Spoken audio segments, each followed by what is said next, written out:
Beijing's quiet takeover. Africa tilts east.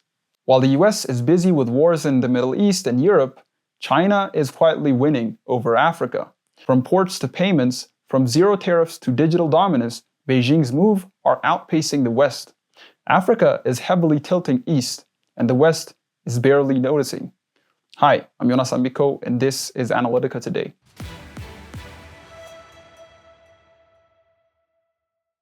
Right now, a silent power shift is happening in Africa, not through war, not through coups, not even politics, through ports, platforms, and a payment system. While Washington focuses on Ukraine, Gaza, and now Iran, China is laying the foundation of a new world order, one contract, one port, one data cable at a time. From zero tariffs to digital payment systems, Beijing's outmaneuvering a distracted West where tariffs, lectures, and proxy wars are fueling anti-Western vibes. In today's episode, we're diving into how Beijing is outmaneuvering the West in Africa, why the US is losing ground, and what it means for Africa's sovereignty and strategy. Here are the facts. Africa's long been a stage for global powers, colonial Europe plundering the continent. Post-independence, the US and Europe maintained influence through loans, coups, and institutional control. The toll has been heavy for Africans. Africa remains the poorest continent in the world. In 2023 alone, Africa ran a $100 billion trade deficit according to the UNCTAD. Raw materials leave, profit flow out, and African economies remain dependent. China saw an opening. Since 2000s, Beijing has grown to become Africa's largest trading partner. Last year, China-Africa trade almost reached $300 billion, 4 times that of the US, which sat at around $70 billion.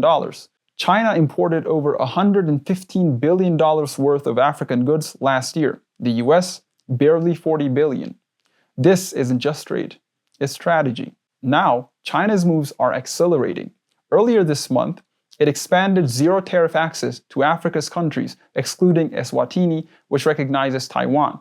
Now, compare that with the US, which recently imposed new tariff on the continent. While Washington closes doors, Beijing throws them wide open. But trade is just the surface. The deeper shift is digital and financial. China's cross-border interbank payment system, or CIPS, is spreading across African banks. It's the yuan-based alternative to SWIFT, and institutions like Standard Bank and Afreximbank are already on board. China is building the infrastructure, not just of transport, but of finance, surveillance, and communication. Just look at the numbers.